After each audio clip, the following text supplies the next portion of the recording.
lived in Austin a long time, so there are a lot of things about the culture here that I've either learned to accept or I take for granted. This YouTube channel has put me in contact with people from all parts of the country who are thinking about moving here, and in the process of helping them find a home and make the transition to becoming Austin area residents, I've begun to see Austin from a different perspective. Yes, it's booming. Yes, it's becoming a tech center. And yes, there are tons of fun things to do. Outdoor activities, live music festivals, and great Texas barbecue. But what about the things that are not so great? What are some things about Austin that people might not know about, but when they get here they say, I wish I would have known about that before I moved here? Well, if you stick around for this video, I'm going to give you the top 5 reasons why you should not move to Austin, Texas.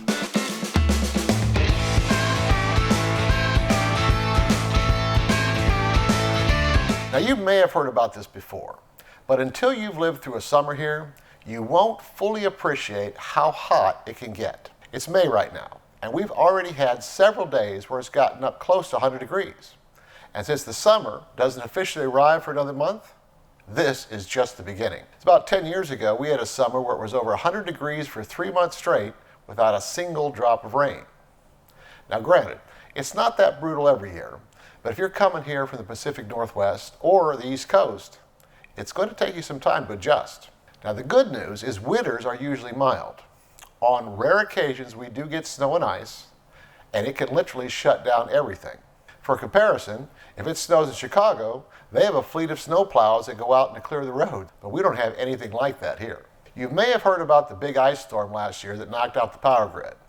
Well, that's certainly not the norm, and supposedly they fixed the issues that caused the power outages. But remember, even if it snows, and even if it gets as cold as it did back then, it will all be melted in a week.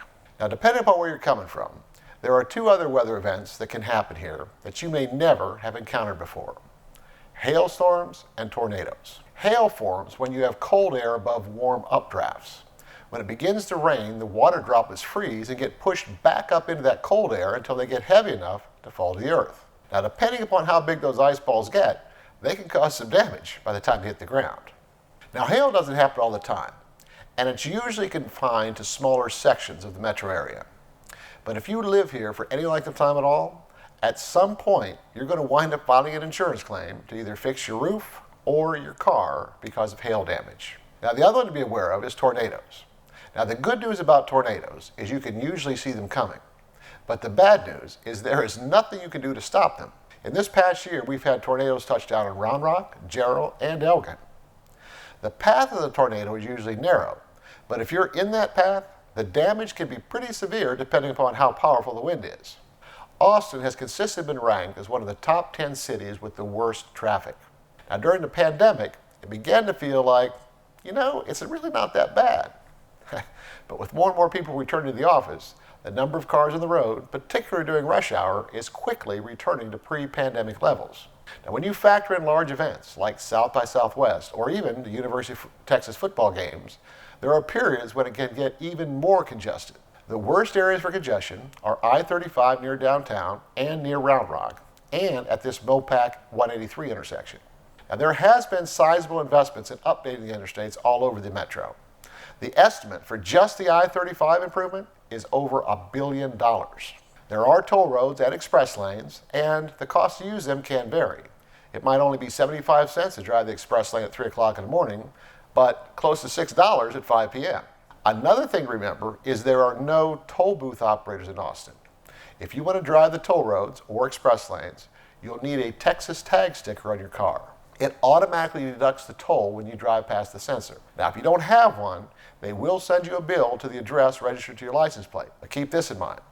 1, the tolls are higher for mail-in payments, and 2, if it's a rental car, that rental car company will probably hit you with penalties in addition to the cost of the toll. If you're coming from a part of the country that has a decent public transportation system, you're probably going to be disappointed with your options here in Austin. There is a commuter rail that runs from Leander to downtown and bus lines that run throughout the city. Now, it might be possible to get by without a car if you live and work in downtown, but for the most part, if you're going to live in Austin, you're going to need a car. One final thought on traffic is that it is relative to what you're used to. If you're coming from Los Angeles, Philadelphia, or Washington, D.C., You may drive around Austin and say, what's everybody complaining about? This is nothing compared to where I come from. Now I know this is an emotionally charged topic, so I am going to attempt to walk down the middle in neutral territory.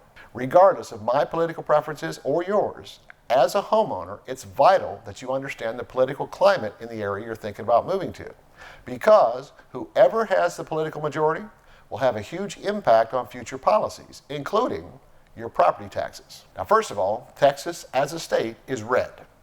We currently have a Republican governor, and the Republicans control both the House and the Senate. Austin is the state capital and has traditionally been the little blue dot right in the middle of this huge sea of red called Texas. Now, in recent years, the Democrats have achieved majorities in other large metros, Houston, Dallas, San Antonio. But the areas outside these population clusters are still very conservative. Now, some of you may not like this analogy, but Austin is kind of like a little brother who watches older brothers named Los Angeles and San Francisco make some questionable decisions that seem to make whatever problem they're trying to solve worse than when they started. Now, this little brother really doesn't want to make the same mistakes, but he can't help wanting to be like his big brothers, because there are a lot of things those big brothers have that he would like to have too. The mayor of Austin is Democrat, and the city council is heavily Democrat, like 10-1. So it's very easy for them to get progressive policies passed, but they don't always turn out quite like they expected them to. Two recent examples are the homeless camping ban and the reduction in police funding. After the city council removed the ban on homeless camping, the result was homeless encampments popping up all over the city, in parks, under freeway overpasses, near schools and businesses. When they reduced the police funding, the result was a statement from the Austin Police Department in October of last year that simply said they don't have the resources to respond to traffic accidents that don't have a fatality or an injury, or robberies where the suspect is no longer on the premises, or any other, quote, non-emergencies. Now, there was a huge backlash to both of these. The camping ban was eventually reinstated, but the police funding has not yet been resolved. The point I'm trying to make is that either of these policies could have had a direct impact on you depending upon where you chose to buy your house. Now, as I stated earlier, it really doesn't matter what your political beliefs are. What's important is what is the political climate in the area you're thinking about moving to, because whoever has majority will influence policies. One final thought. All that I just talked about is specific to the city of Austin. If you're looking outside the city, to the north in Williamson County, south in Hayes County, or to the west in the Hill Country, you will find different political climates in each area. So you might consider getting a better understanding what they are before you move here, instead of finding out after you've already got here. Now, like the rest of the United States, Austin has seen a huge spike in home values over the past 2 years. The most recent reporting from the Austin Board of Realtors puts the median price in the city of Austin at $640,000. The median price in the entire 5-county metro was $550,000. When you combine these high prices with soaring mortgage rates, it is becoming increasingly more difficult for many middle-income households to even buy a house in the Austin metro. Now, granted, there are plenty of people moving to the Austin area who can afford the mortgage on a $600,000 house.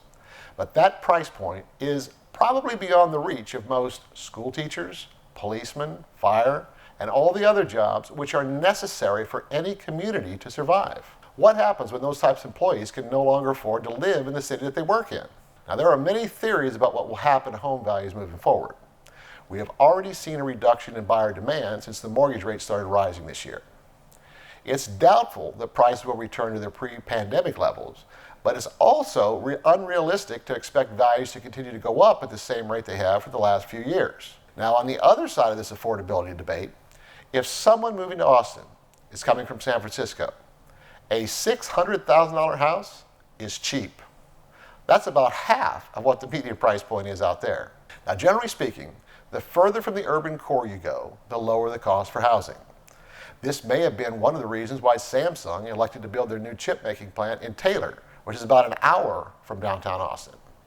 At the time they made that announcement, houses in Taylor were selling in the high $200,000 range. Now, this is another area where emotions can run high. So just like the section on politics, I'm going to attempt to give you some information and try to stay in neutral territory. According to the U.S. Census, Austin is 72% white. And according to USA Today, it's the 6th most gentrified city in the country. Now, gentrification is the process where the character of a poor urban area is changed by the wealthier people moving in, improving the housing, attracting new businesses, and usually displacing the current residents. Now, part of our nation's history is there was a time when segregation was legal, and it did exist in Austin. The result was that the area east of I-35 near downtown and south of the river were designated areas for the minority population.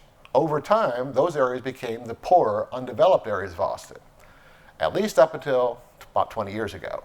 That's when developers began to figure out that those areas were very close to downtown, and there were a lot of people willing to pay a lot of money for housing close to downtown. What this has done is eliminate a lot of the cultural diversity that you typically see in larger metropolitan areas like New York City or even Los Angeles. A quick example of how this plays out is the East Austin Car Club. There is a park in East Austin called Fiesta Gardens, which over time became nicknamed Chicano Park. Now, by that name, you can probably figure out that the area had a large Hispanic population. Well, part of the Hispanic culture involves lowriders, and that park became a meeting place for this East Austin Car Club. It was an all-day party. They showcased the cars, they had live music, they had food. It became a popular community event. Well, in 2020, construction was completed on an upscale apartment complex right across the street from this Chicano Park. It was called The Weaver. It was a state-of-the-art facility with a fitness center, pool, and everything that comes with urban living. Well, the residents of The Weaver didn't share the same cultural heritage as the members of the East Austin Car Club, and they saw these car club meetings as a nuisance rather than a community event. This became an ongoing battle, which I don't think is fully resolved yet, but it does demonstrate how gentrification can impact diversification. You know, I get emails, texts, and phone calls almost every day when people are thinking about buying or selling real estate here in the Austin area, and I would love to help you out too. If you like this video, you should check out this other one that I did. And don't forget to subscribe to my channel and hit that notification bell. All of my contact information is in the video description, so don't be shy. Let's make your real estate dreams come true.